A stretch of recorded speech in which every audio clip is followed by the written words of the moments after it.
huwag masyadong magyabang kung wala ka namang sapat na pera. Wala ka ng trabaho, mayabang ka pa. Huwag kang masyadong magyabang sa kapitbahay, sa barkada at sinong kakilala mo. Kung wala ka namang ano, malaking trabaho, wala ka namang perang sapat na ipagbibili, pagmamayabang mo pa kahit tambay ka na nga, ano ka lang nagpapabigat ka na lang nga, tapos nagyayabang ka pa. Mangungutang ka na aayon sa pagbabayad mo. Hindi yung mayabang ka, nangungutang ka, tapos ikaw pa yung galit kapag singilin. Natural nga, singilin ka kasi may utang ka.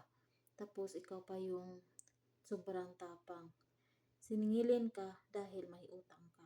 Hindi ka sinisingil kung wala ka namang utang. 'Di ba? Magbabayad ka ng utang para naman sa susunod ay mauulit mo muli yung kapag may emergency ka.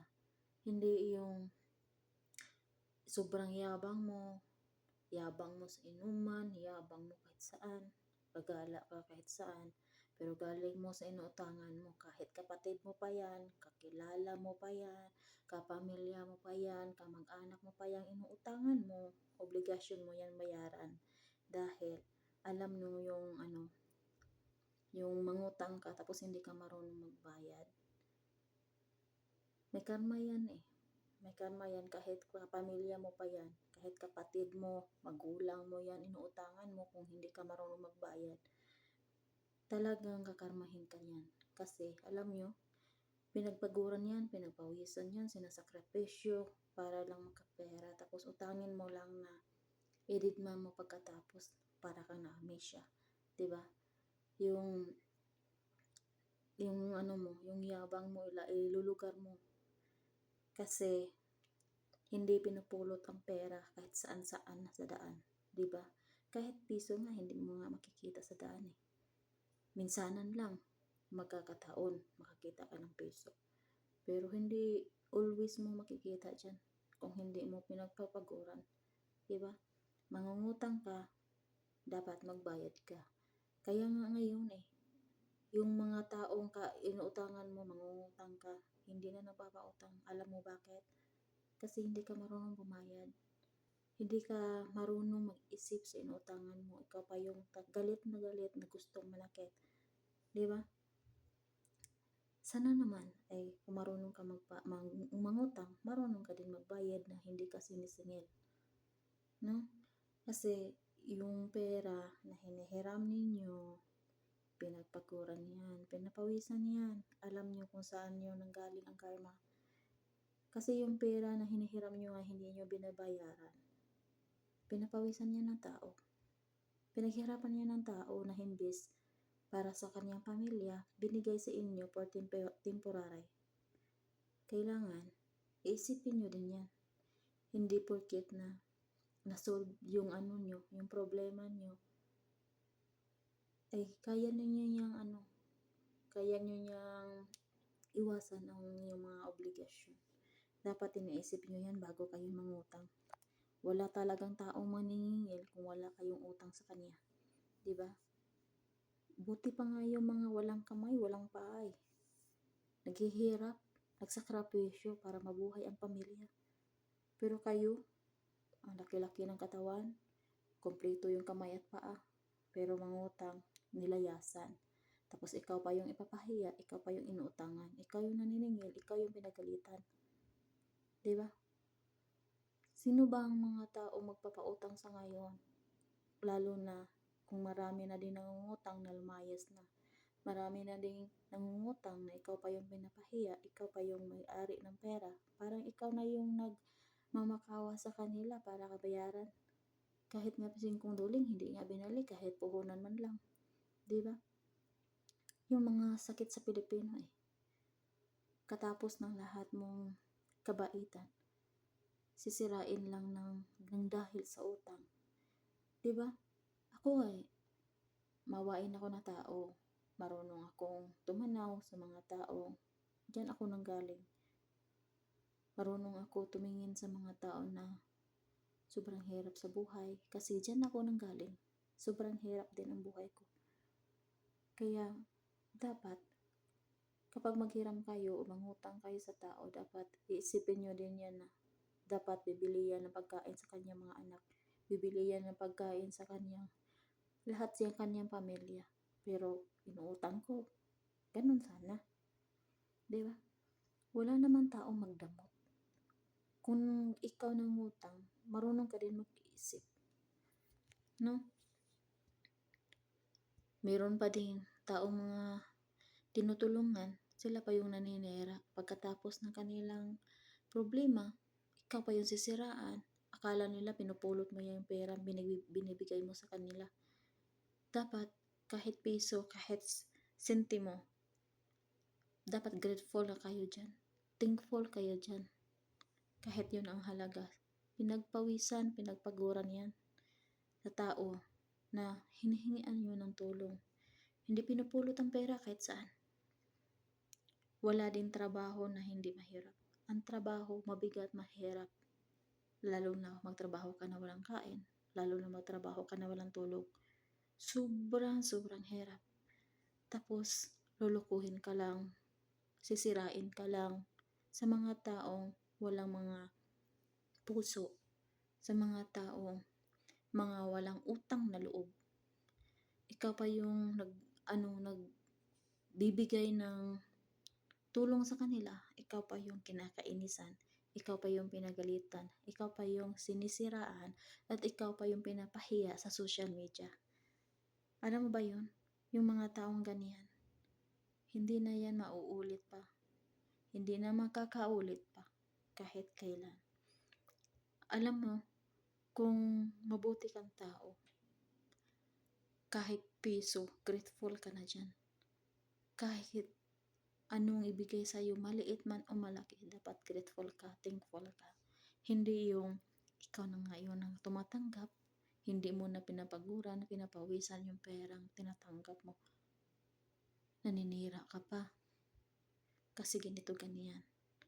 Ikaw pa yung palamunin, ikaw pa yung pinapakain. Ikaw pa yung parang, ikaw na yung gumagawa lahat ng mga para magkapera. Gumagawa ng paraan. 'Di ba? Hindi mo iniisip yung tulong ng tao kahit hindi mo kadugo, kahit hindi mo kakilala, kahit nakilala mo lang sa social media, pero tumatanggap ka ng tulong, tumatanggap ka ng pera nga hindi para sa'yo yan. Imbis na para sa pamilya yan. Pero binigay sa'yo yan kahit naawa. Dahil naawa sa'yo, 'di ba? Dapat manalamin kayo eh. Tingnan nyo sarili ninyo kung bakit kayo binibigyan. Yung kabutihan ng loob ng tao, dapat hindi nyo sinisira yan. Kung pinagtiwalaan kayo, dapat hindi nyo sinisira yan.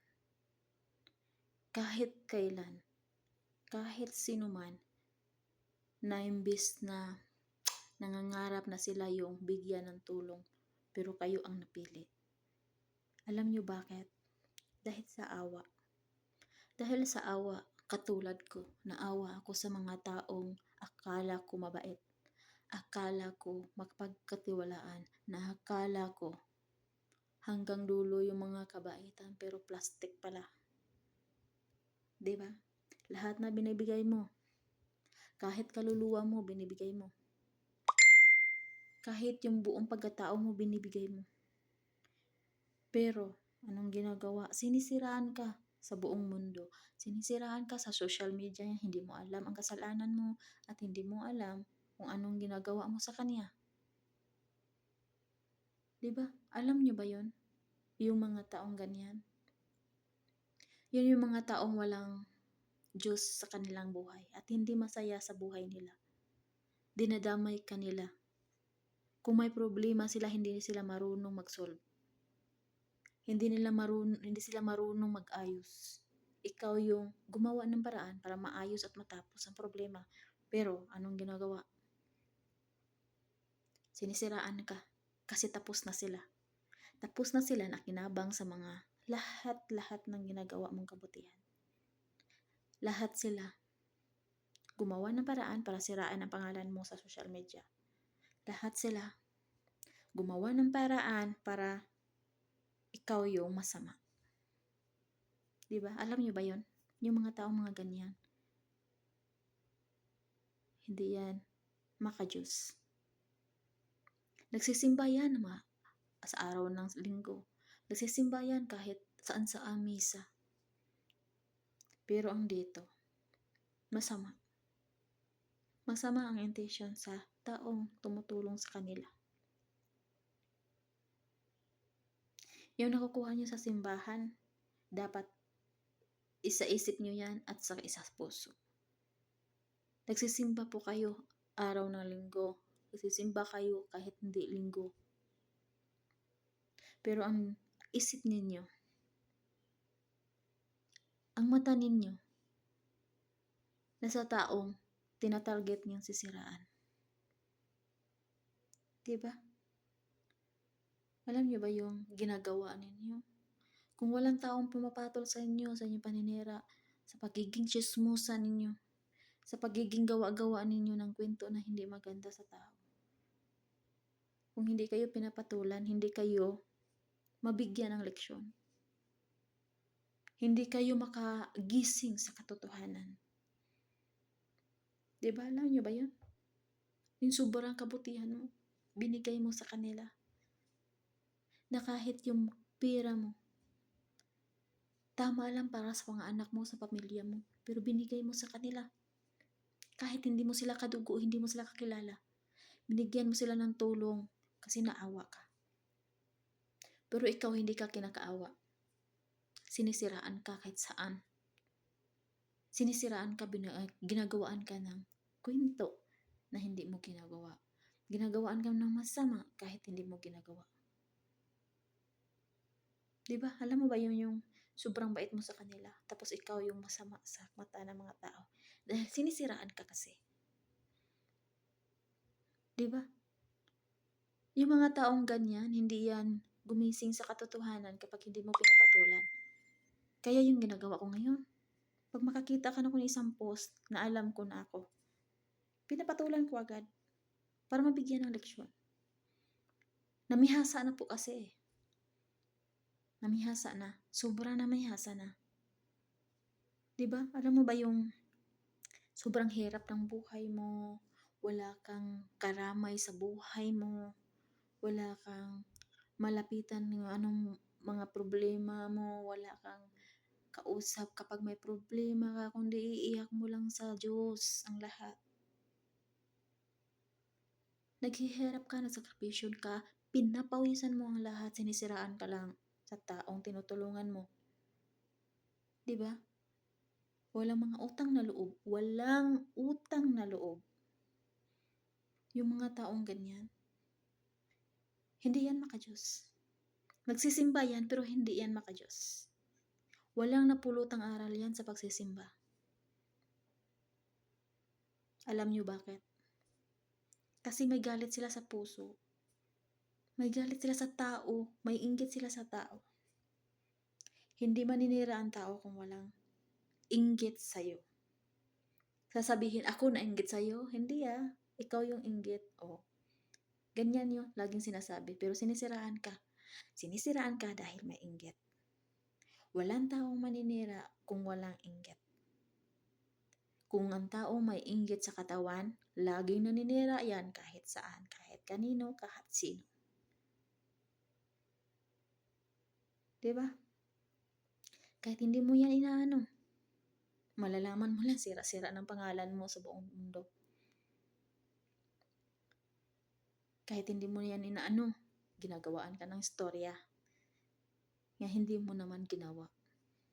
Para siya yung bida-bida sa buong barangay nila. Diba? Alam niyo ba yun? Marami kayong kapitbahay na sinisiraan. Sinisiraan ang pangalan mo. Kahit hindi naman kilala ang buong pagkatao mo. No? Diba? Ako alam ko ang sarili ko. Alam ko kung sino yung mga taong naninira sa akin. At alam ko mga taong traidor.